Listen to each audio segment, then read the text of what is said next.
How much can I do in one day at Disneyland?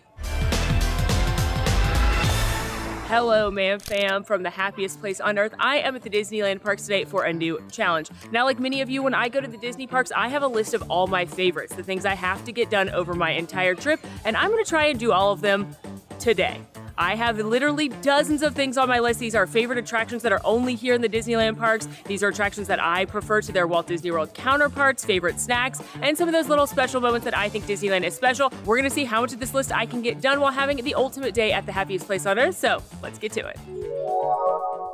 Now, I've been lucky enough to visit many Disney parks around the world. Not all of them yet, still got Hong Kong and Paris to go, and it feels special to walk into any of them, but it feels so special to walk into the original Disneyland park. 1955, about to celebrate 70 years next year. It's just, this is the one Walt went to. This is it. This is what started all of it. And you can feel it when you're walking in. Now, speaking of walking in, I would like to highlight I was not able to rope drop today. I was transferring hotels and had some other things. So I didn't rope drop, but that's okay. Just makes it more of a challenge, I suppose. I do have rope drop videos though, both here at Disney California Adventure. And regardless, I'm still going to the same place I would for rope drop, which is Fantasyland. It's still pretty early in the morning. The park's been open for like an hour and a half. But still, Fantasyland, some of these smaller rides in here that don't have lightning lanes, that's where I'm headed first. Because I'm already started to book my lightning lanes for the more popular attractions that offer it. We'll get into that in a little bit. But for now, let us ogle Sleeping Beauty Castle. I've been distracted. Like, I need to go start doing things on my list, but Peter Pan's right here. I think he's gonna ride the carousel. He's trying to get in. Oh, he got in. Bye, Peter. Disneyland really is the most magical. First up, I think very fitting to be my first ride at Disneyland today, Snow White's Enchanted Wish, after all themed to the first full-length animated feature film that, much like Disneyland, the OG started so much of what we know and love today. We owe everything from The Little Mermaid to The Lion King to Big Hero 6 to eventually Pixar. Oh my gosh. And beyond to Snow White and her Nightmare Queen up there. Snow White's Enchanted Wish is an opening day ride. However, it has gotten a little glow up. It actually opened at Snow White's Adventures and Snow White was nowhere to be seen. But because you, the guest, were supposed to be Snow White and seeing the story from her point of view, but all the guests were like, where's Snow White? I don't understand what's happening. So they added in Snow White. Additionally, they had to add the name Scary to it because it was frightening so many young children. And by young children, I mean an adult me.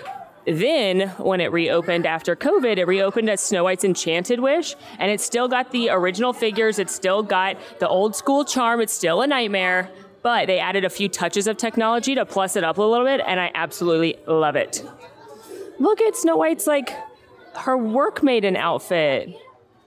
The detail's so beautiful. Everywhere here. It's just all quaint and lovely and magical. See Snow White, huh? Well, then, be sure to arrive safe.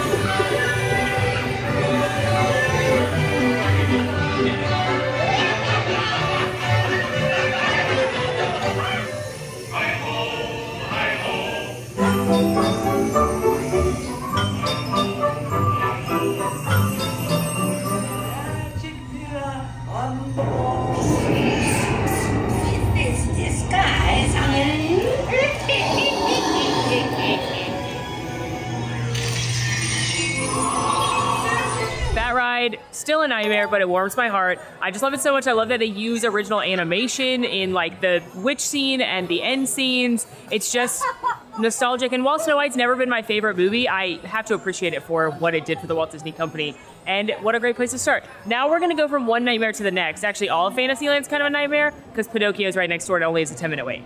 Pinocchio's Daring Journey, another classic dark ride in Fantasyland. This one, of course, themed to Pinocchio. This isn't an OG. This one was added in the 80s, but it definitely has the same kind of feel of the rickety car back and forth on the track with some scenes from Pinocchio, which I would say, 10 toes on the ground, that is the scariest Disney movie ever made. And if you haven't seen it in a while, save yourself the Donkey Boy scene.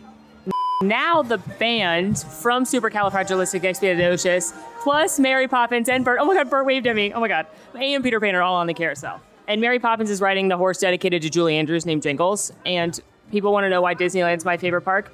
Moments like this. That's why.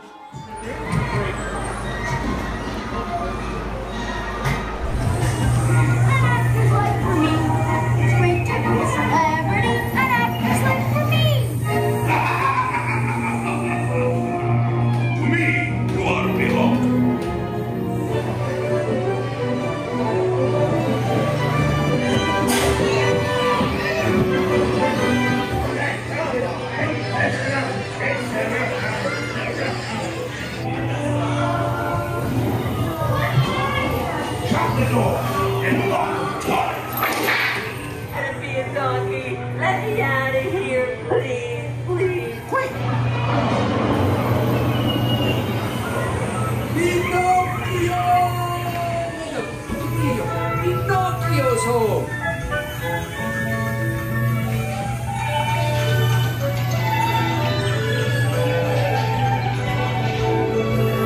An absolute nightmare. Just horrifying. I literally don't know if there's anything scarier in a Disney movie than little children being turned into donkeys and forced to work in a salt mine and never seeing their parents again. I think that's it. I think you can take anything away. Any villain stuff, that's the worst. Now, I think we got time for one more adventure here in Fantasyland before we head out. And let's keep the nightmare going and get drunk and go to hell. Why not? Headed into Mr. Toad's Wild Ride, another opening day classic icon of the Disney parks. Unfortunately, it closed. It was an opening day ride in Magic Kingdom as well in 1998 to make way for a few characters that are probably a little more popular, Winnie the Pooh and Tigger too. But this is what Many Adventures of Winnie the Pooh replaced out in Walt Disney World, but they still have the OG version here in Disneyland, featuring all your favorite Wind in the Willows characters. Mr. Toad, Cyril the Horse, the Weasels, Mr. Winky, Angus McBadger, Moley. All right, I get why Winnie the Pooh replaced it. It is definitely a more popular story, but this is a classic. You're gonna get in one of Mr. Toad's cars, named as one of those many beloved characters, and you're gonna go on a little ride to nowhere in particular.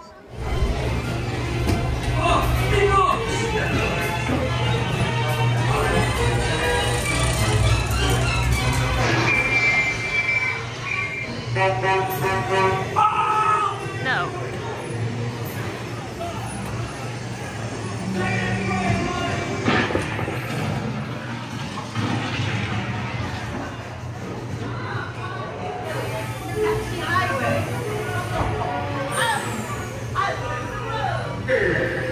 That is all.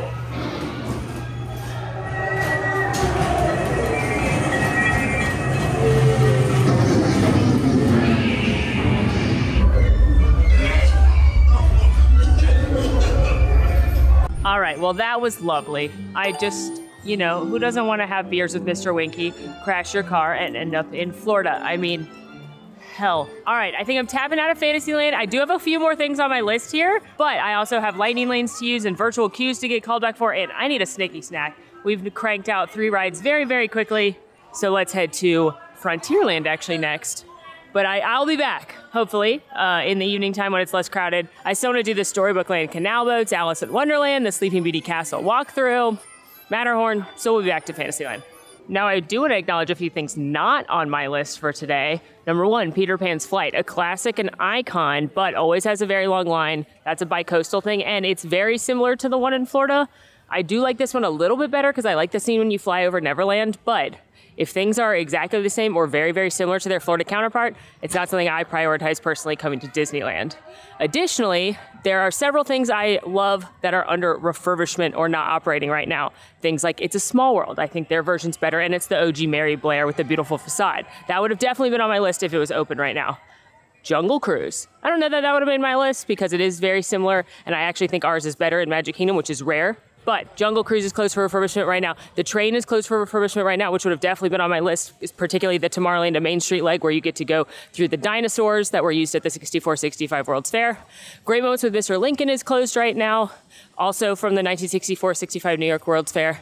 Additionally, Disneyland only does nighttime spectaculars with fireworks on the weekends, and it's a Monday, so there's no Fantasmic tonight and there's no fireworks tonight. Also, there's no World of Color right now at Disney California Adventure. It's under refurbishment. They're refurbishing all the fountains. And Magic Happens, my favorite parade in the whole wide world, is not happening right now as they're in between seasons. So that sounds like a lot of stuff, which it kind of is not functioning right now. So that can't be on my list. But that's also just a friendly reminder that things do function a little bit differently here in Disneyland than Walt Disney World. So if you're used to planning over there, just know that things like nighttime spectaculars can't happen every day. It's a City of Anaheim ordinance, as well as weather. If it's too windy, they can't happen because things are much closer here. So just things to plan for. Make sure when you're planning a trip to Disneyland, you're looking at the calendar on their website to see, to make sure the things you want to see are going to happen while you're here. But what's going to happen for us right now is we're going to ride the wildest ride in the wilderness, Big Thunder Mountain Railroad. Now I am using MultiPass today, but this is not a MultiPass video, and that's because MultiPass is the same as Genie here at Disneyland. It only underwent a name change. So if you saw the huge MultiPass overhaul at Walt Disney World, maybe you've seen our videos on it. We don't need to do one of those here because literally just the name change just still functions the same way here as Genie did, meaning you're only booking as next available. At Disneyland, you can't book anything till you're actually in the park. And if you go watch our most recent Genie video we did on Disneyland, all that information is still completely accurate, completely relevant. Literally the only thing they did was drop the name Genie. It's now just called MultiPass.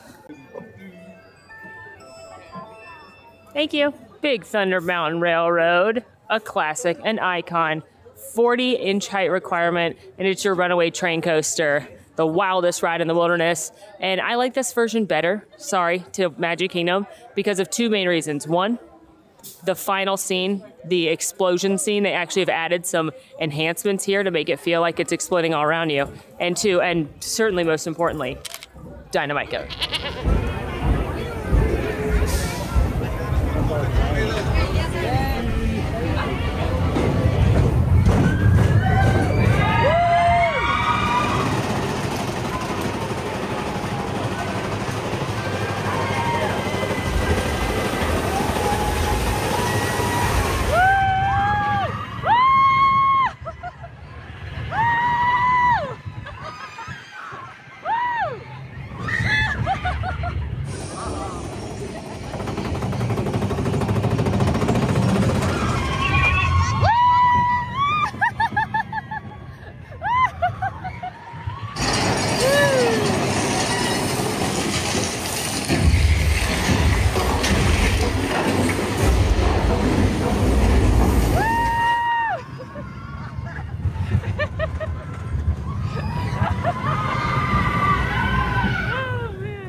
Big Thunder Mountain Railroad. Man, that one, that's a makes me giggle, doesn't matter what coast you're on.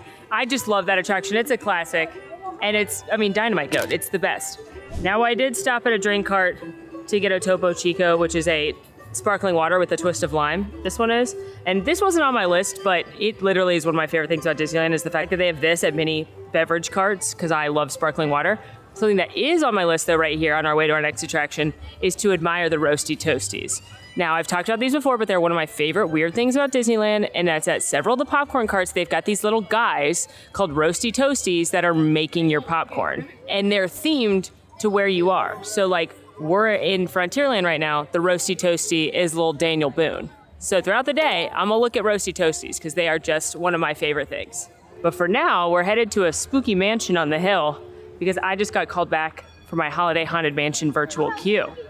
So Haunted Mansion right now through the Halloween and Christmas season, so like the last third of the year, is completely overhauled here to be Nightmare Before Christmas. And it's amazing. It's like a completely different attraction. It's so incredible. And I hadn't even seen Nightmare Before Christmas till literally yesterday and was obsessed with this overlay. So you don't have to like the movie to like this overlay. It's amazing. But this year they're trying something new with it because it's so popular. It's not a part of MultiPass. There's no lightning lane. The only access to it is with the virtual queue. There's no standby line either. So you can join the virtual queue. It's free to join at 7 a.m. if you have a Disneyland park reservation from anywhere, or at noon if you have a Disneyland park ticket or a Disney California Adventure ticket with park hopping, as long as you're inside one of the parks. You can join at noon. But I joined at 7 a.m. and I just got called back, and you get an hour to return. So I want to make sure I return on time, because otherwise I'll miss my chance to do Mansion. Literally so cool. I do, you know, not love that my name got crossed out. I guess I'm not getting presents from Jack's. Maybe I just don't add into Jack's Christmas configurations. But regardless, how amazing is this? It's just, you could stare at the detail forever. Couple little mansion details to look for year round. These are not just for Holiday Haunted Mansion, but they're both nods to Rolly Crump, who is one of the Imagineers that worked on this attraction, but he unfortunately passed away somewhat recently. And so to honor him, they added in this figure in the attic of a wax man, which was one of his ideas when the original concept for this ride was going to be a walk-through haunted wax museum. And he had this character called Candleman. So they made a small version of Candleman and put him in the attic as a nod to Rolly Crump. Another cool detail to notice, this is specific to Nightmare Before Christmas, is in the pre-show, in the stretch room, there is a wreath mosaic on the tile, and there's 3 berries, holly berries, that look like a hidden Mickey.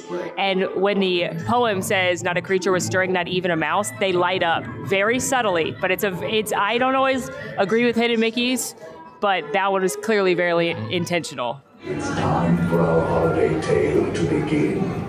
But during this season, it's sometimes alarming. When opened that morning would cause such a scare.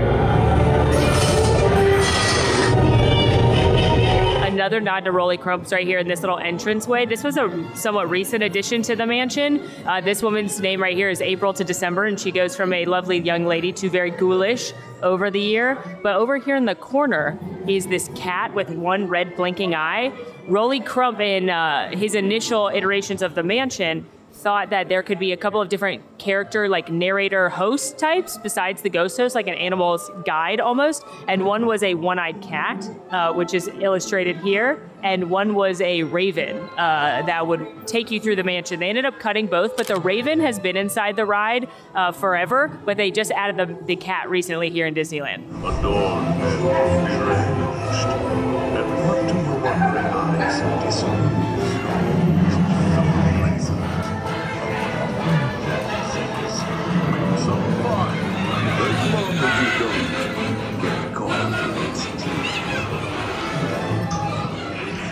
Jack's Holiday Visuals.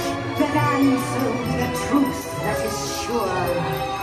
7 pearls of wisdom to keep.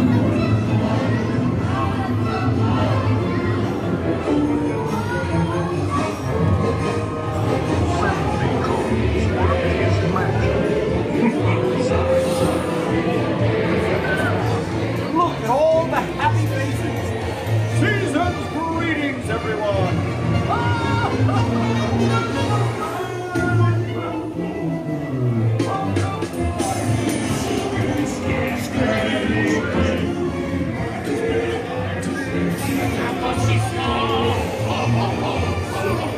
You found me. Too late now. It's time for your gift.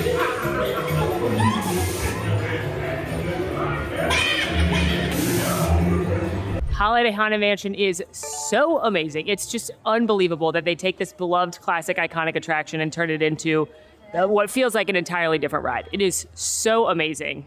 Just dazzles me every time. There's always new things that catch my eye. I love Zero. I love that they change the gingerbread house every year and it smells like gingerbread in there. I love that Kim Irving, who's an Imagineer, did the voice of Madame Leota for this version when her mother was the original model for Madame Leota. Leota Toombs was the Imagineer's real name, and she was the face model for the original Madame Leota.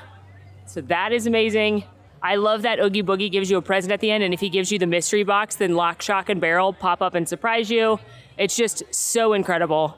And like I said, even if you don't like the movie, ride this. It's amazing. Also, the Roasty Toasty right there is Oogie Boogie, which is so cute. During the rest of the year, it's a little gravedigger, but during Halloween and Christmas, it's Oogie Boogie, which is adorable. Here's the thing about Nightmare Before Christmas, though. I have to say this. I always fell asleep during Jack's Lament when I tried to watch it in the past because I thought it was boring, but I finally powered through and I watched the whole thing, and I think the movie's boring.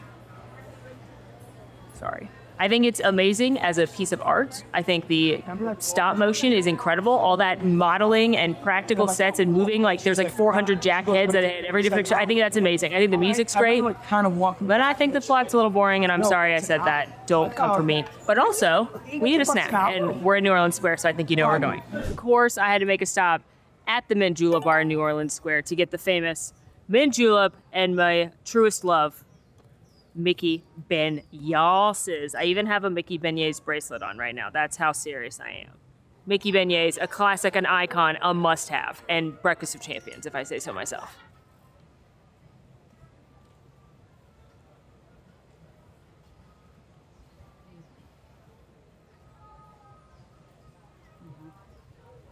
They're light, they're fluffy, they're definitely my favorite sweet Disney treat. They're just perfection, and I love that you can get them right here in Disneyland. They do have seasonal flavors. Right now it's apple with caramel sauce. I'm sure that's delicious, but for me, you cannot beat the classic. Make sure you shake them up. And if you don't look like this when you're eating them, then you're doing it wrong. and you gotta wash it down with a mint julep. This is non-alcoholic. It's basically like minty lemonade. It's like the sweetest thing I will happily drink, but it is very refreshing because the mint and a little tart because the lemon. And this is about as iconic as you can get at Disneyland. Continuing our adventures in New Orleans Square, gonna jump on our next attraction, my favorite, not only here, but this is my favorite Disney attraction in the world, and it's Pirates of the Caribbean. The original opened up here in 1967. This is the last attraction that Walt Disney himself had a hand in creating, and it's just wonderful. I've said it before, I'll say it again, but it is what many Imagineers, including Marty Sklar, who was the chairman of Imagineering for years, basically the genius behind Epcot, he said that this was the gold standard of attractions and that all attractions henceforth forever would be compared to Pirates of the Caribbean because it was the pinnacle of Disney Imagineering. And they have updated it, of course, with Captain Jack and some of the characters from the movies, but it still maintains that iconic Pirates of the Caribbean that we all know and love. And it's just the best. And it's much longer here than it is in Magic Kingdom. And you've got like the bayou scene at the beginning. You've got some extra scenes with the pirates in the caves. And I just love it so much. So we're going to use a lightning lane here and then maybe head to DCA.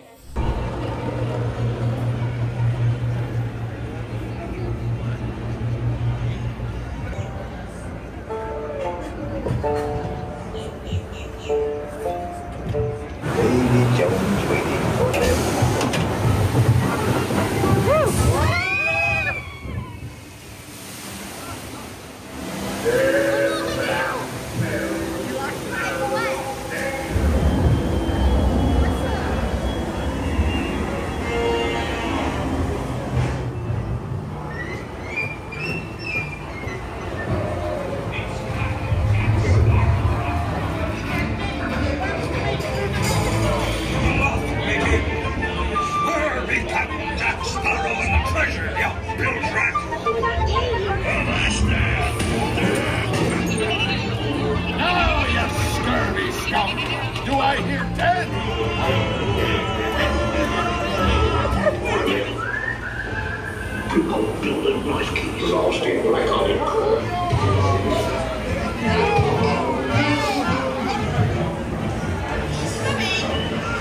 A magical morning spent at Disneyland, ending the morning with my favorite attraction. And now I think we're gonna head over to Disney California Adventure. That's where I've booked my next lightning lane, as well as they have got a couple snacks and characters and things I wanna see over there. And then we'll come back to Disneyland in a bit. That's the beauty of these parks being literally a 90-second walk between each other.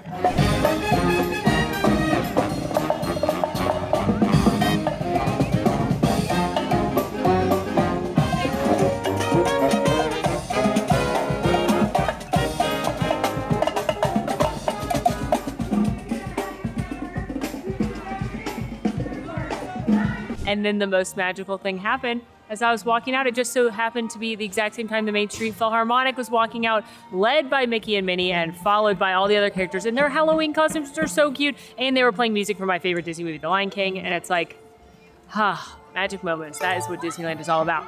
Okay, now we go to DCA. We have made it into the lovely Disney California Adventure. You know, for a park that started as a disaster, it's really turned into one of my favorite parks. I just think they have such fun lands and very great attractions, fun food. And speaking of food, we're headed to start with food first. Well, actually first, I said hello to Walt and got a selfie with him and Mickey at the Storyteller statue. There's a young Walt moving to Hollywood in the early 20s. Suitcase and a dream. And now we're headed to go get one of my favorite snacks in all of Disneyland. Down on the pier. If you knew I was going to the Corn Dog Castle for the delicacy known as cheddar cheese on a stick, you were absolutely right. And there weren't any tables available over there, so you know what time it is. It's trash can table time. It's trash can table time. Ba-ba-da. Cheese on a stick edition. Now, cheese on a stick is exactly what it sounds like. It is a piece of cheddar cheese that has been dipped and fried in corn dog batter. Clearly, it is for those of us with a distinguished palate. But, I mean, how can it get better than this? It's slightly sweet because of the corn dog batter. It's a bunch of cheese in there. Cheese is my favorite food my whole life, so this is literally a dream for me. I love it so much. And Max and Alan do say the corn dogs are very good as well, but for me, this is where it's at.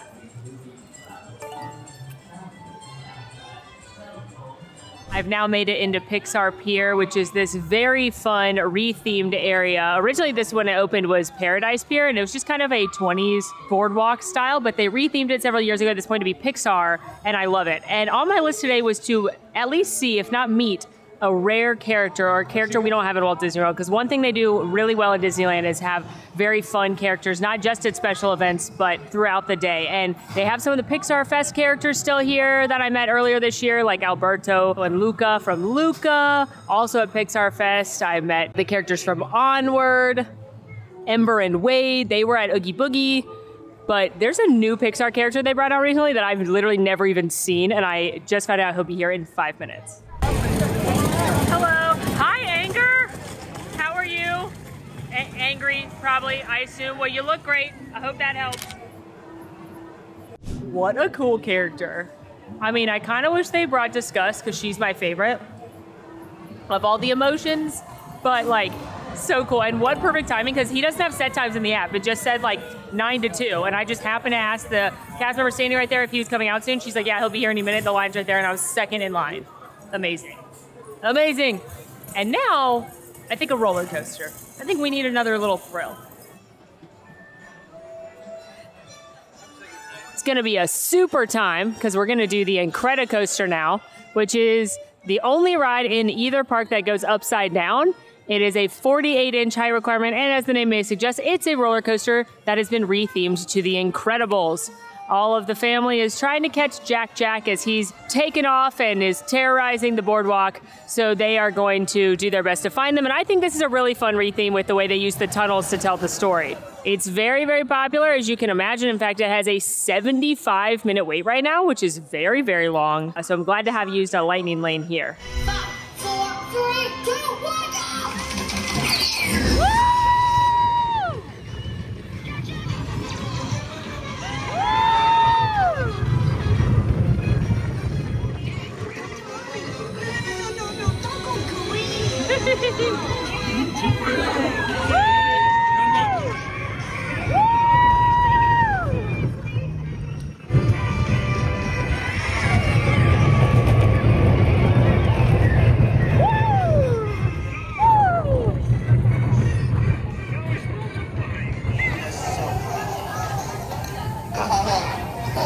Oh, wow.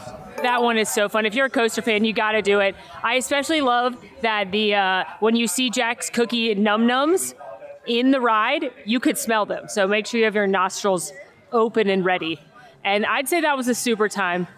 And I want to keep that super theme going.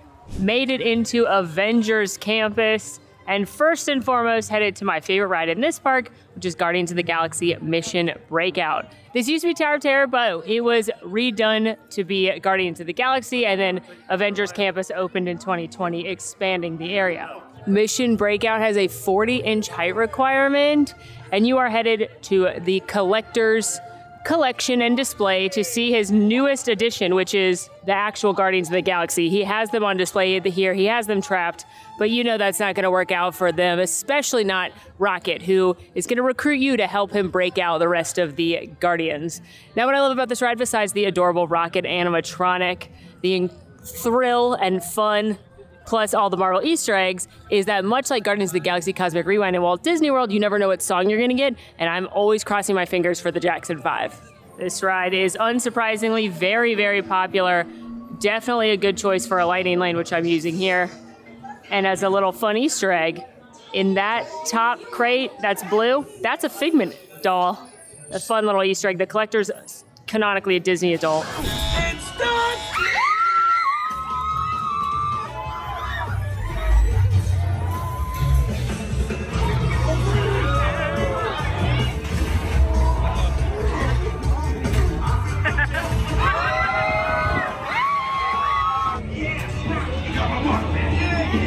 That ride is just the most fun.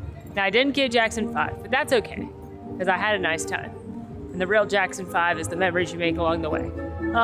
It's so much fun. I think it's longer than Tower, and it is more fun than Tower, and I love watching Groot in all of the different scenes, because he's adorable. And it's just, I love that ride so much. It makes me so happy. And now there are a few more things I want to do in Avengers Campus, but one of them specifically has a certain time. So I'm popping over into the neighboring land to do another great attraction before I go back to Avengers Campus. If you've been to DCA before, you know that the neighboring land is Cars Land, which is just an absolutely incredible land.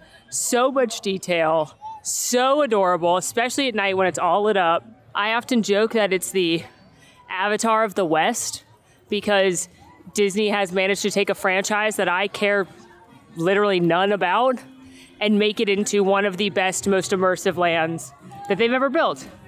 But I guess at some point, the Avatar of the West will be Avatar of the West if what they announced at D23 comes true. But anyway, you probably guessed that if we're in Cars Land, we're gonna head and do Radiator Springs Racers, which is one of the best attractions Disney's ever built. It is the same ride style as Test Track, but it completely puts Test Track to shame. And it's a part dark ride, part race, where you are gonna go through the town of Radiator Springs, see some of your favorite characters from the franchise, and end up in a real race against the car next to you.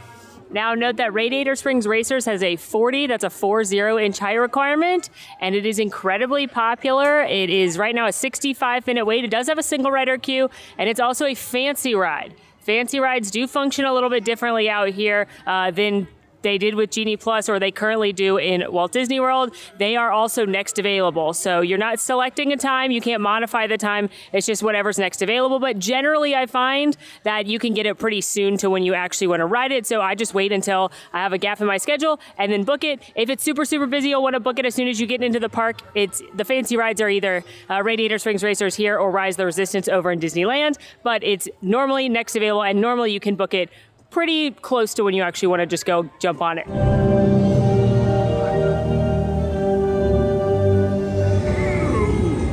Slow down. You're not racing yet. Howdy. It's gonna be race, huh? It's gonna be fun.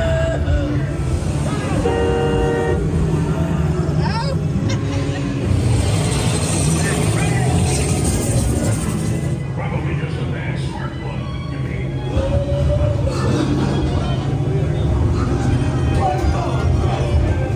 You, my friend, onward without the chance to make this the most glorious race of your life.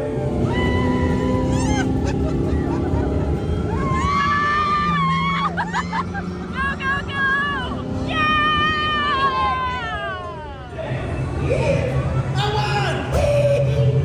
It will truly never cease to amaze me that that ride is the same ride mechanics as Test Track. It is such a fun story, it has such fun technology, huge big animatronics, A+ across the board, a must ride when you're here. And now we're headed back to Avengers Campus. And you know, I just realized that I made the joke that Avatar will be the Avatar of the West, but I guess Cars Land can be the Cars Land of the East. It's getting confusing with them putting Cars and Magic Kingdom and Avatar here. Why? Made it back into Avengers Campus, and I just love this land so much. As a Marvel fan, as an MCU fan, it's so fun because you never know who you're gonna see. Alan and I met Iron Man the other day, and I just ran into Shang-Chi, who's one of my favorites, who fully just endorsed me using Thanos' stones to snap away all the hot dogs.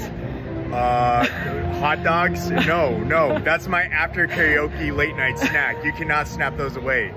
It's just like fun that your favorite Avengers are just out and about and having fun, which goes with my next task on the list. Meeting Shang-Chi is kind of just a bonus, which I love.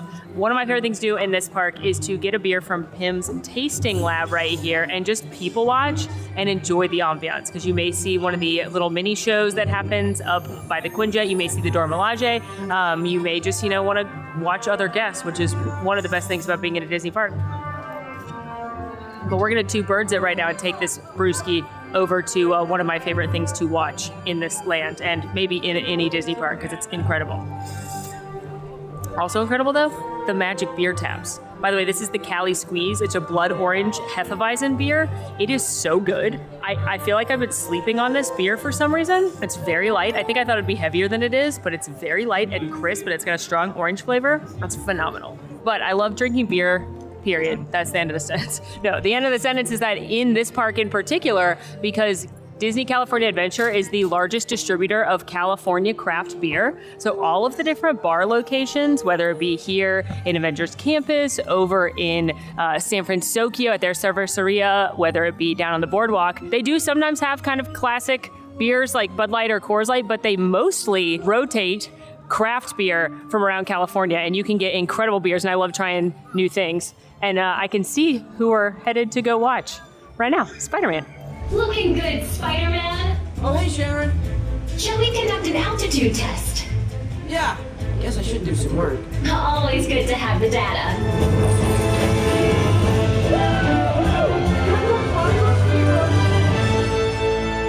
I always have to see the amazing Spider-Man while I'm here because Stuntronic is unbelievable. It blows my mind every time that I see Spider-Man fly and I'm like, that's a robot.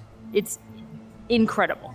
Also, then I was just sitting and enjoying my beverage, as is my wont in Avengers Campus, and Spider-Man just came right there. So that was cool, and now I think maybe we'll keep the Spider-Man theme going and do web slingers right now because they have a single rider line. I've never actually done single rider here, so we'll see how fast it is. I'm hoping it's quick because I used my lighting lane to book something else, but hoping it's fast. Spider-Man Web Slingers is a very fun game style attraction, but instead of pulling a trigger or using a gun like at Buzz Lightyear or Toy Story Mania, you're actually using your arms to slang webs and help Spider-Man control the spider bots that he lets loose over Avengers Campus. There's no height requirement. You don't need to know who Spider-Man is to ride it. It's really, really fun. But of course, if you do know who Spider-Man is or appreciate the MCU, there are a bunch of fun Easter eggs that you can look for in the queue areas and around the ride. And I go over them in the Secrets of Disney California Adventure video if you're interested in that sort of thing. Activating motion tracking.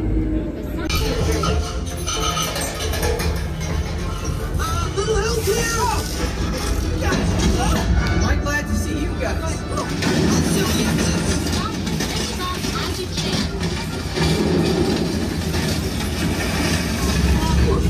Actually, big problem!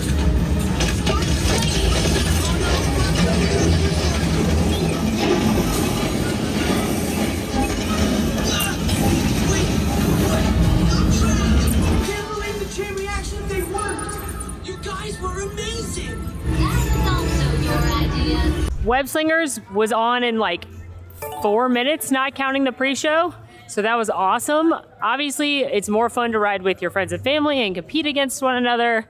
But one, I'm here by myself, so no one to compete against other than myself. And two, if you have already ridden it or because you can't repeat lightning lanes and you just want to ride it again, single rider turned out to be a very, very good option. Still got to see the pre-show, just went through a different side area. So that was awesome. And now I am headed back towards just the cusp of Pixar Pier for another little luxuriation break. I am headed into Lamplight Lounge, which is a Pixar-themed sit-down restaurant here in Disney California Adventure, and isn't this view absolutely stunning? First of all, I love this chandelier, and it's got quotes and concept art from Pixar films. You can see Bruce the Shark, you can see Buzz on the other side, and then if you look across, you've got the Pixar Pal Around and Pixar Pier. And this restaurant, definitely recommend reservations if you want to eat or do brunch here. Their brunch is phenomenal, but they do take walk-up availability, especially at the bar. And as one person, they were able to get me right in. So I absolutely love coming here just as a huge Pixar fan and a fan of, you know, luxuriating in theme parks. But before I go downstairs, one of my favorite details is up here, and it's that they have the concept art for a bunch of different Pixar movies. So you've got like A Bug's Life right here, you've got Toy Story right here, Ratatouille right here, and the frames look like they've been drawn on the wall, and they also are concept art and themed to whatever movie it is. Taking a look at the Lamplight menu, they have tons of specialty cocktails. At brunch, I really like the Sunrise Spectacular, which is kind of like a breakfast old-fashioned. They've also got a nice selection of non-alcoholic specialties if you don't want to imbibe, as well as, like I was saying earlier, a great selection of California and local craft beers, bunch of wines. And then they do have food. A couple things they're known for. The lobster nachos are absolutely incredible. Cannot recommend those enough. House-made chips, warm lobster, a crema. They're phenomenal. The potato skins are also really good. They're more like a potato pancake. As far as the bigger bites go, the cheddar burger is really good. And then, like I was saying, their brunch is phenomenal. The chilaquiles are my favorite. They also have an expansive secret menu of cocktails. They're all a little sweet, but if you are a secret menu, you want some fun, look those up. I have gotten at the recommendation of the bartender, the final with the fix, which has got reposado tequila, raspberry liqueur, contro, lime juice, agave, and mezcal in it. He said it would be on the less sweet side, and then he also doctored it to make it a little bit less sweet. It's like a really good margarita. It's a little sweet because of the raspberry, but it's nicely balanced because of the smokiness of the mezcal. Yeah, that's nice. It's a little sweet for me, but you did a good job modifying it. Cheers. Had a lovely time at Lamplight Lounge, and y'all know I'm all about getting things done in the theme parks, but I'm also about luxuriating. And Lamplight Lounge is one of the best places to do that. I love the food, I love the drinks, I love the theme. It's just a lovely place. And again, reservations highly, highly recommended, but they do first come, first serve at the bar, so you could get lucky there as well. The lady next to me had the lobster nachos, and oof, they're so good. And you can swap the meat. If you'd rather do like steak or chicken, you can do that, but I knew I could not eat the whole thing myself. Plus, I've got some more of my absolute favorites on the list back at Disneyland. So we're gonna do our last two things here at DCA before we hop back over to the OG. First up, we're gonna keep the relaxing vibes going and head into the Disney Animation Building. There are several activities you can do here. This is where you can meet Anna and Elsa. This is where they have Turtle Talk with Crush. This is where they have the animation experience where you can learn to draw a character. But just, if you've not been to Disneyland or DCA, just wait till you see this building. This is my favorite part of it. So inside this building, on these big screens all the way around, they change the music and they change the movie every few minutes, and they show original concept art and play music from that film. And it's just so enamoring to me. Like, obviously we're looking at Tangled right now. We're listening to I See the Light, which is my personal favorite Disney love song. And like, look at these original concept art renderings of Rapunzel on the boat. And then next to the final, look at this concept art of Corona. Look at this digital animation of Rapunzel. Like, it's just amazing. And whenever I need to just like take a minute, I come in here.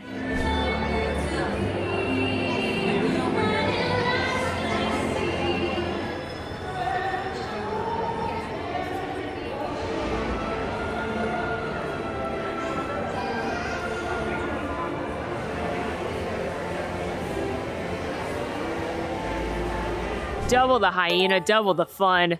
I could sit in there forever, but we don't have forever. We still have many things on my list, and we got to get back over to Disneyland to check those off, except for Mike and Sully to the rescue. This is our last attraction, last thing to do here at DCA, and this is a dark ride that takes you through the Monsters, Inc. story, and it is so cute. I have to ride it every time I'm here just because, one, it replaced Superstar Limo, and I just like to imagine I'm riding Superstar Limo. It's one of my greatest regrets.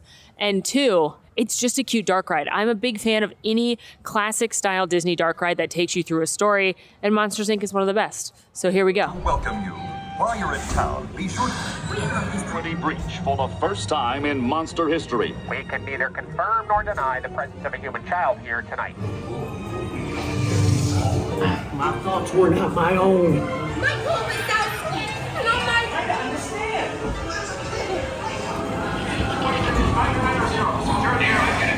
Spread out and lock it down. Almost there, kiddo. Kitty's gotta go. That ride is oh so cute.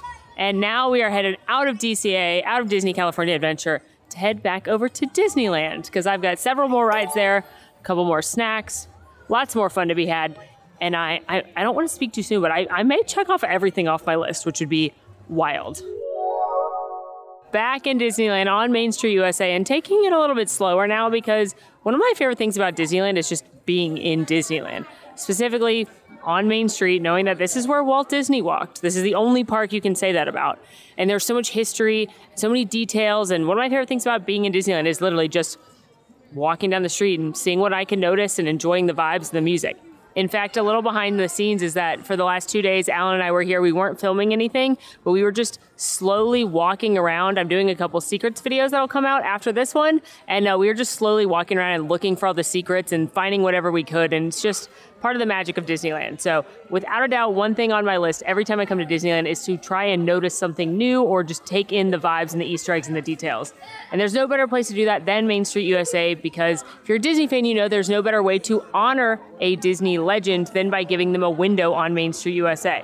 It's how Disney says thank you to the people that really impacted the park, and it started right here at Disneyland. So a couple of my favorite windows. Right here, you've got Exotic Art by Mark Davis, the proprietor, as well as Small World Costume Company, Alice Davis. She's the seamstress to the stars. Those are real people. Mark Davis and Alice Davis, they were a married couple. Mark Davis is one of my favorite Imagineers. He was one of Walt Disney's original animators. He was known as the ladies' man because he animated characters such as Maleficent and Cinderella, Cruella de Vil, lots of famous lady characters. And then he became an Imagineer, and he was very funny. So anything that you see that's funny in original Disney attractions like Jungle Cruise, Pirates of the Caribbean, Haunted Mansion, probably Mark Davis. Alice Davis, his wife, was the costumer, and she did all of the costumes for things like It's a Small World. And she saved Disney's butt at one point when she said, should I be making doubles of these costumes in case of emergency? And some man told her no. Well, Pirates of the Caribbean caught a blaze, all the costumes were destroyed, and Alice wheeled out a backup pair because she didn't listen to that man, and she made a backup anyway. So I love that they both have a window, as they both should, and I love that it's right next to each other. Another important window right across the street, you've got Elias Disney Contractor. That's Walt Disney's father. Right here out of the fictional shop, New Sounds for a New Century, you've got two brothers tune makers, Richard and Robert Sherman, will write your tunes for a song, and they've got It's a Small World as the music on the piano on their doorstep. Richard and Robert Sherman, the Sherman brothers, were a famous Disney songwriting duo that wrote the music for things like It's a Small World, Mary Poppins, The Jungle Book, Enchanted Tiki Room, and Carousel of Progress, so I love their nod as well.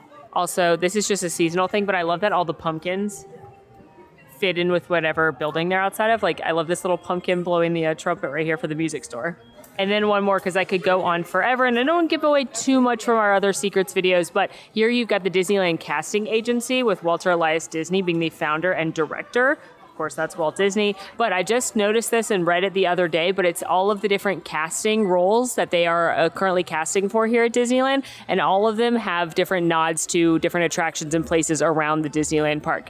For example, you've got the elephant trainer. Must work with flying elephants. Trained in magic feather technique. Send resume to TM at our Florida office. That would be Timothy Q. Mouse at the Florida office. That's where the movie Dumbo takes place. That's obviously hiring for people to go work over at Dumbo. You've also got experienced bird trainer to work with macaws, toucans, cockatoos in a new tropical musical comedy review. Contact Jose at the Enchanted Tiki Room. That's Enchanted Tiki Room. Now casting pirate crew. A rogue gallery of pirates sought for Caribbean adventure. Some swordplay required, eye patches optional. That's Pirates of the Caribbean. I just love this, and if you read each single one, it will have a different little Easter egg or different little nod to a Disney attraction or a Disney location. And this right here is a perfect example of what makes the Disney parks, especially Disneyland, so special to me. All right, I think we can check off fine details and Easter eggs on Main Street, but we have one more thing to check off before I move on, and that's visit the Main Street Cinema. This is the last Main Street Cinema in any Disney park. Some of them still have the facade, like Magic Kingdom, but this is the last one that actually plays movies. And if you pop into the Main Street Cinema, they're playing clips from iconic Disney cartoons, including Steamboat Willie. This is Playing Crazy right here, which is actually the first Mickey Mouse cartoon that was drawn, even though most people associate Steamboat Willie with being the first Mickey Mouse cartoon. And Steamboat Willie was the first one that had sound, and so it's considered kind of the birth of Mickey Mouse, and they actually went back in and added sound to Playing Crazy. But this is really the first time Mickey Mouse had a full cartoon.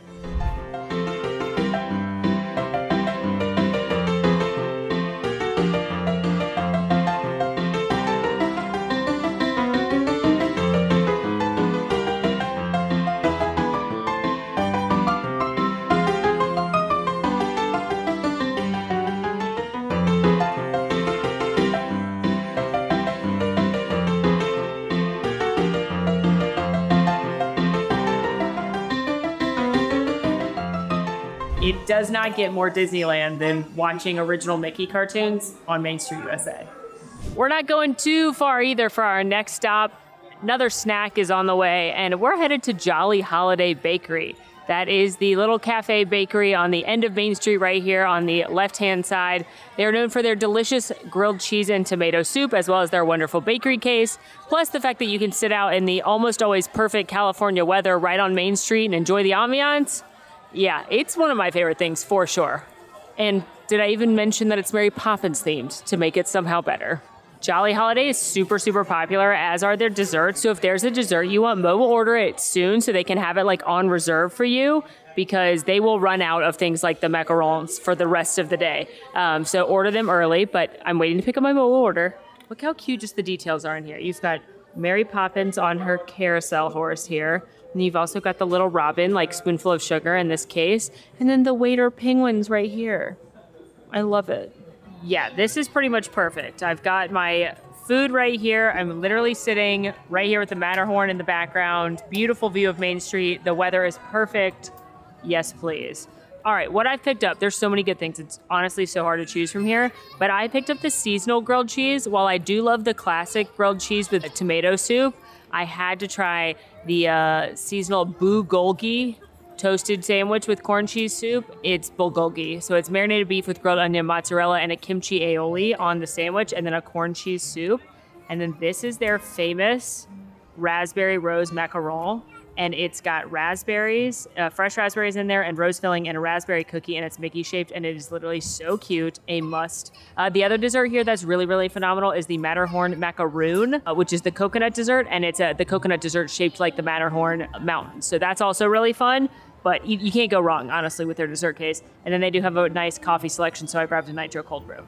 The ragtime piano players started over at Refreshment Corner, which is like their Casey's, and it's like Disneyland. You're just chef's kiss, no notes. All right, let's look at this sandwich. I love that they do a seasonal. They've done a birria one too.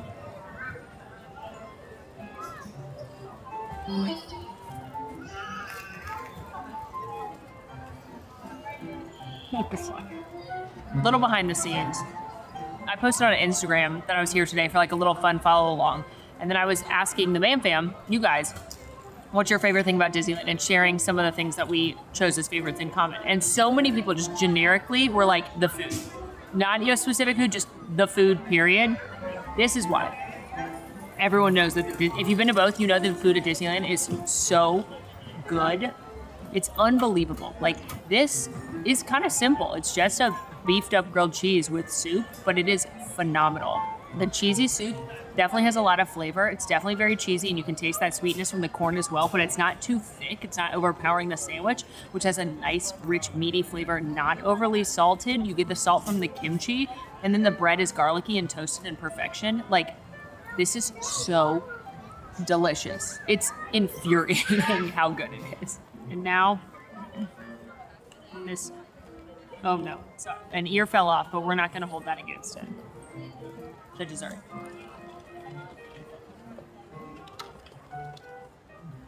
I'm not always a sweets person, but I would be if they all tasted like this. It is light, it's literally falling apart. It's so delicate in this cookie, but it's not dry. It's still somehow moist. The fact that it's got fresh raspberries in it to add a little bit of tartness and sweetness that's not artificial, plus this light rose buttercream, it's like the perfect decadent, yet somehow simple perfection in dessert form.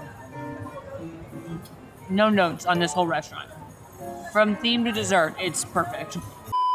Not gonna lie to y'all, Disneyland ducks are definitely an unofficial entry on this list. Look how cute they are. Oh, that lady did not like whatever that gentleman had to say. But you know what? Good for you, girlfriend. Who doesn't love ducks, though?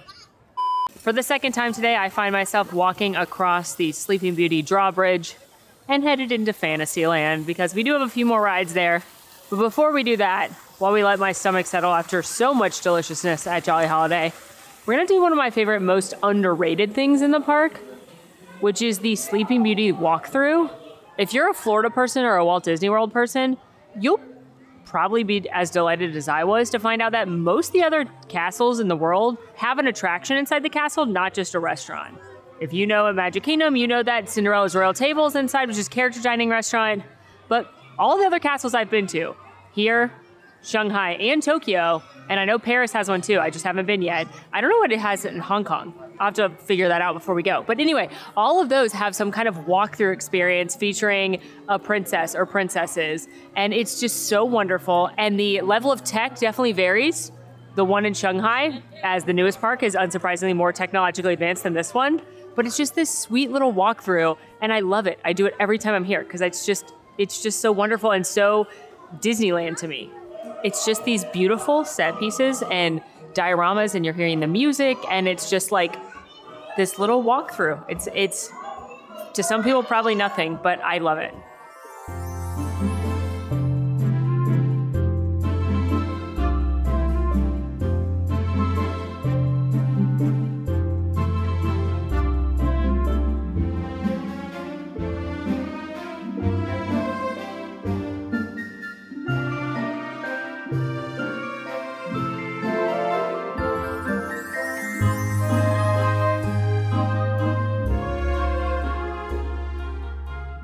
just such a sweet little thing, and it doesn't really have lines ever. It's just a nice little walkthrough. So if you're here in Disneyland, make sure you spend a few minutes doing that. Also, fun fact. One of my favorite things about Sleeping Beauty is the make it pink, make it blue between the good fairies. And I love when they incorporate that into the parks, like it's at the exit there. But the reason that when you see Princess Aurora in the parks, she's most likely wearing her pink dress was because Cinderella, another very popular blonde princess, already had a blue dress. Cinderella came out in 1950, Sleeping Beauty came out in 1959, and they didn't want guests to be confused about who they were meeting in the park, which is why you primarily see Aurora in her pink. Okay, now we get to do one of my favorites. The Matterhorn bobsleds. And this ride definitely, well, you know what? I need a back adjustment, so it's the perfect time to ride it. It is definitely rickety, it is definitely rockety. It is not the smoothest coaster you're gonna ever go on, but it is a first of its kind still coaster, and it debuted here in Disneyland in 1959. This attraction used to have the sky buckets go through the ride and mountain climbers actually climbing up it as part of the aesthetic. Doesn't have all that anymore, and it's been upgraded with new Yetis and things like that inside the attraction, but it is still such a fun roller coaster, IMO. It has a 42-inch height requirement. It is very popular, still has a 50-minute wait tonight, so I recommend using Lightning Lane or Single Rider, but I got to do when I'm in Disneyland. Thank you.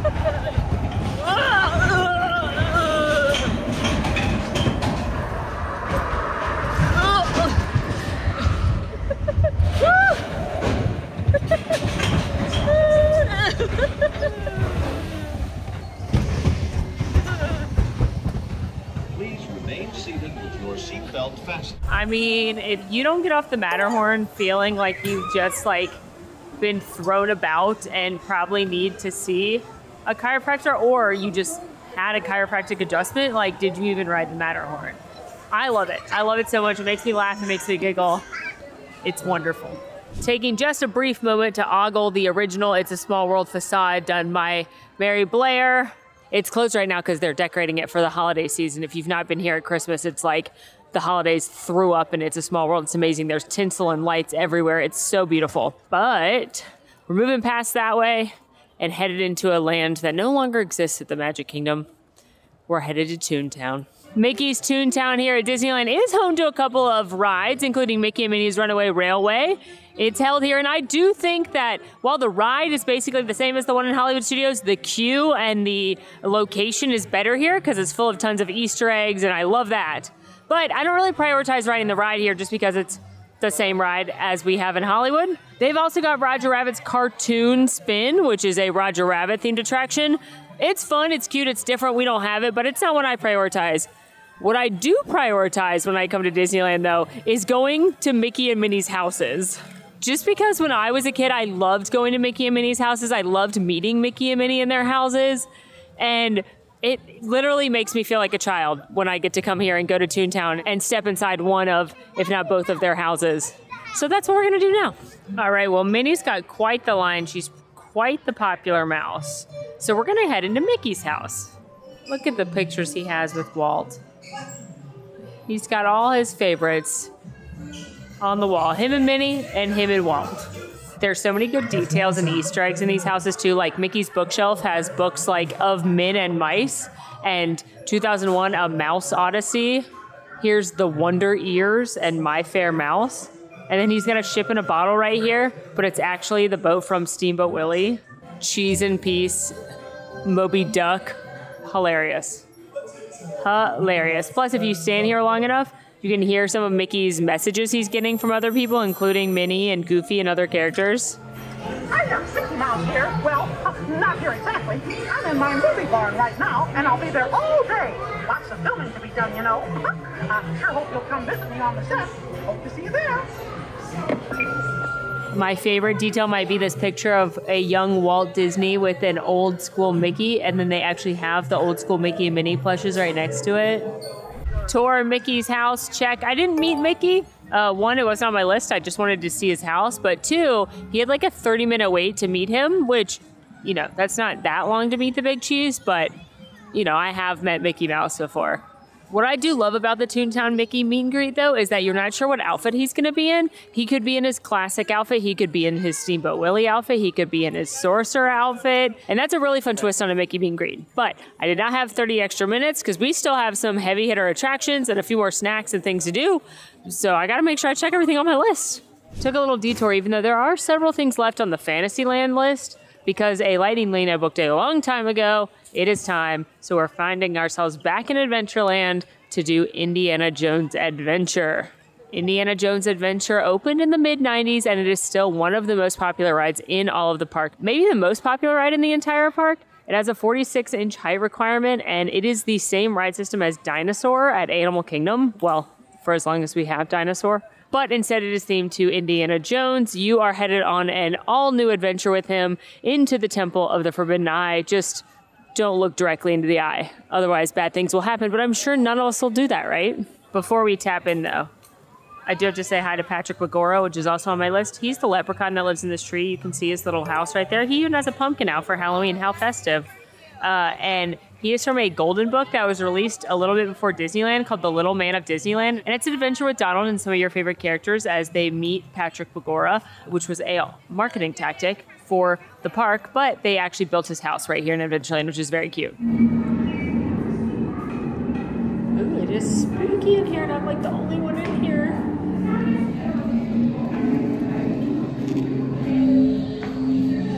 Very dangerous. Well, my friends, your moment is drawing near.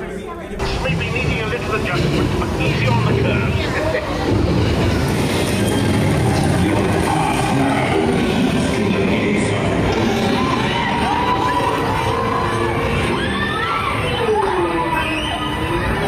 You guys are on your own.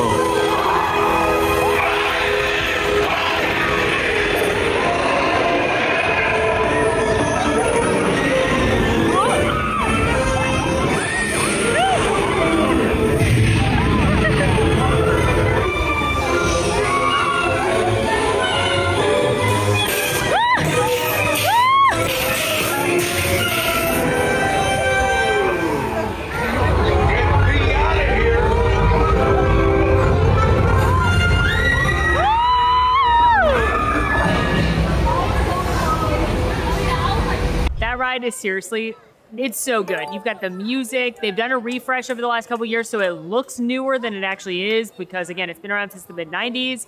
Indiana Jones is one of those stories that everybody loves, and it's great. It's wonderful. Doesn't make me not mad they're replacing Dinosaur with a different version of this ride, but here in Disneyland, it's absolutely busted. It's also probably the most popular Lightning Lane on MultiPass in this park. So if you're purchasing MultiPass, that's a very good one to book. Now, guess what? We're headed back to Fantasyland. There's just so much to do there, and I love it. There's one ride in particular I've been waiting for it to be dark to ride. Nighttime really does have its own special kind of magic in the Disney parks, and Fantasyland especially. It's so kinetic with Dumbo and the Carousel and the Casey Jr. train. I love the lanterns over here by Mad Tea Party. And like I said earlier, if you want to do some of these little Fantasyland rides that don't have Lightning Lane, nighttime's a good time too, because right now, with the exception of Peter Pan's Flight, everything is 20 minutes or less in this little section of Fantasyland, including our next stop, which is the Alice in Wonderland dark ride. This is another family dark ride similar to Snow White or Pinocchio that we did earlier, but of course themed to Alice in Wonderland. And this is the only park in the world that has this one. And it's just, again, another classic. Whoa! See for yourself! Mr. Rabbit! Wait!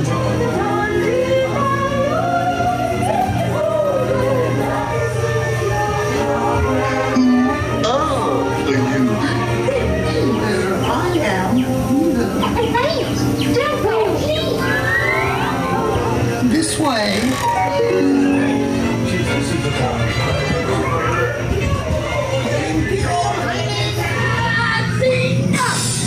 Oh!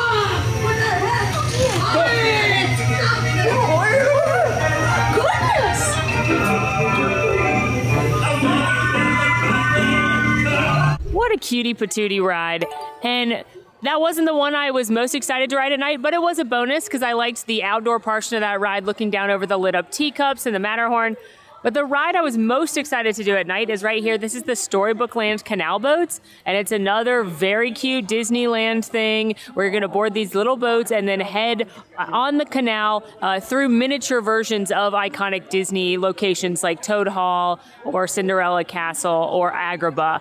And it's only just like a little nightmare because you start by getting swallowed by Monster the whale, but it's fine. It's fine. It's just like part of the charm of Disneyland, especially Fantasyland, is the nightmare. They say, well, that's swallow Pinocchio, but don't worry, folks and children. It may look dark and a little menacing. The first story begins with a big bad wolf and the 3 little pigs. And if y'all look straight ahead from there, they became more curiouser and curiouser. The London park, see Peter Pan, and while some say that it was luck, I say it was with the power of love and with the help of a boot lamp. Let's all make a wish and see that it comes true. On the 7 doors will help Snow White flee from the evil queen. You will see that these ducks, flowers, plants, and trees are real. Count up what Tinkerbell's enchantment. They will never grow old and forever stay miniaturized. And that no one in particular will lead us straight ahead to the kingdom of Arendelle, where Elsa and Anna live. And Elsa sent her ice castle, Anna refused to let her go.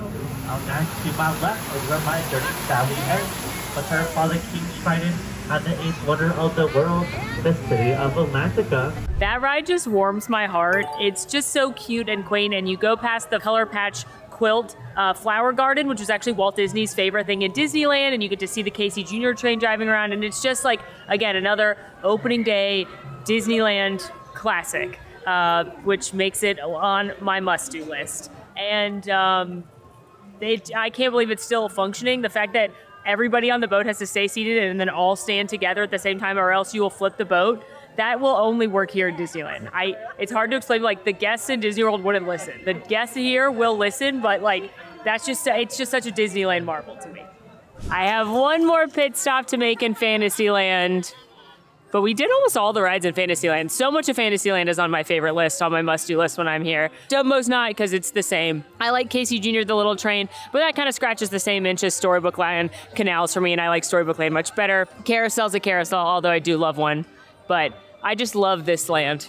So the last thing I need to do in Fantasyland is go make a wish in the Snow White fountain, because there's this beautiful fountain that's got marble Snow White and the 7 dwarves, and it's stunning. It's been here since not quite opening day. Well, they've redone it, but it has been, a version of it has been in the park since the 50s, and there's a fountain there that, like waterways in the Disney parks, if you put money into it, they give it to Make-A-Wish. Except for Animal Kingdom, they give it to the Disney Conservation Fund. And I was gonna make a like metaphorical wish into the fountain earlier, but then when I got on Guardians earlier today, I found a real penny. So we're gonna go make a wish and throw it into Snow White Fountain. Wish made not too many more things on my list, but there is another snack to be had. In fact, I've got 2 more eats on the list. And trust me, the eating was hard because there's so many things I want to eat in Disneyland, but I am only one person. So I picked what I think are my like ride and die long-term loves as far as Disneyland snacks go, which it's then not probably that surprising that we're headed back to Adventureland. Made it right across from Indiana Jones Adventure to eat at the Bengal Barbecue. What do they have in store for us here? Meat sticks. Meat sticks are the best.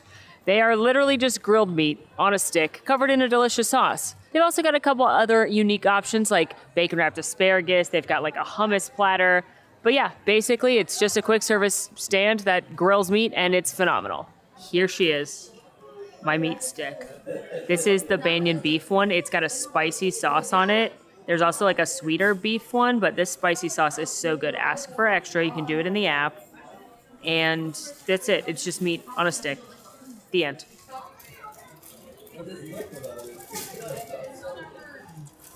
It's so much more than the sum of its parts because it's just grilled meat, which obviously is delicious, but it's perfectly grilled every time. It's got that nice char on the outside.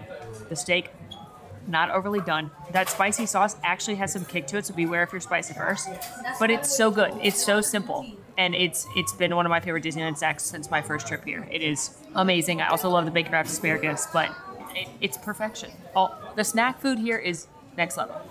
And whilst I'm here in the Adventureland area, I'm gonna check off my next kind of just like weird Disneyland thing that I love. They have these fortune tellers, I guess you could call them. There's Ned here in Adventureland. There's a pirate in New Orleans Square, and there's a fortune teller on Main Street. And for 50 cents, you can get a fortune from them. So we're gonna do that from Ned right now. And yes, I had to go, it was a whole production to get 50 cents. So I don't ever carry any kind of coin. That penny was from Rocket Raccoon, I'm guessing, directly to me. Oh! Yeah. You are suffering for what we jungle doctors refer to as friendiness victimist. You are, unfortunately, a fashion victim. Oh. Saved by the morbid inability to select appropriate colors, curved styles, or even matching socks. Luckily, the jungle here is one place you can get away with it, but when you get back to civilization, I suggest you wear an enormous paper bag over your entire body. Oh, doesn't you entirely fuck naked, I suppose. Well, now, take the advice I've tended below for you, and thank you so much for patronizing Shrunken Ned. That's me, the jungle's only self-service witch doctor, and don't stand too close to me because I really don't like being seen with you. Here I was thinking the only thing insensitive about Shrunken Ned was just the fact that he's a shrunken head. But he was so insulting. He was like, you need to dress better. I mean, I know I'm dressed like a child, but I'm at Disneyland. Okay. Anyway, he also gave me a little prescription for life here. It says, Shrunken Ned's surefire guide to tell if you've learned all of life's lessons. Hold mirror up to mouth. Fog mirror. If you succeed, you must have learned something because you're still alive. Continue to learn life's lessons. Thanks, Ned. These are just the silliest things with nonsense little gifties. But it says Disneyland. It's got a little picture of Ned on there. And again, there's two others that I know of around the park. And they're just silly and fun and quaint and Disneyland. You're not going to find this in the other parks. And I love that. And now we're headed to another icon. We do have this one in Magic Kingdom, but this is the OG. And it's the birthplace of audio animatronics. We're headed to the Enchanted Tiki Room, which made its debut here in 1963. And this is the first place that animatronics existed with the little tiki birds. And you can actually get a Dole Whip and bring it in if you want to get a pineapple Dole Whip right here at the garden. You can. I'm not a huge pineapple fan, or I would. I'm more of a cocoa nut girly. But yeah, these are the original animatronics that Walt Disney and his Imagineers created. And without these sweet little birds, we wouldn't have the Stuntronic. We wouldn't have the Shaman of Song or Hano Naka or any of the other amazing animatronics around the world without these little birds. 1, 2, 3. Wake up, Jose. Buenos dias, senorita. My siestas are getting shorter and shorter. And the void of our bird movie, which has birds on it, and it goes round and round. Look, here come the girls. Mesdames and messieurs, introducing the lovely ladies of the ensemble. Let's all sing the birdies sing. Let's all sing like the birdies sing.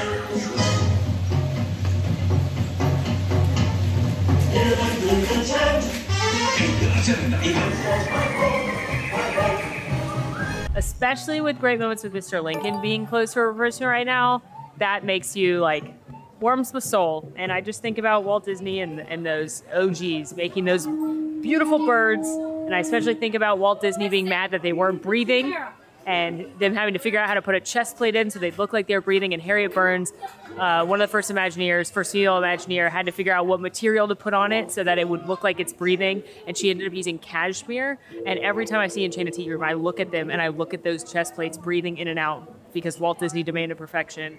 And they're a wonder. They're still a wonder. I still look at them and think they're real for moments while I'm in that show. So, lovely.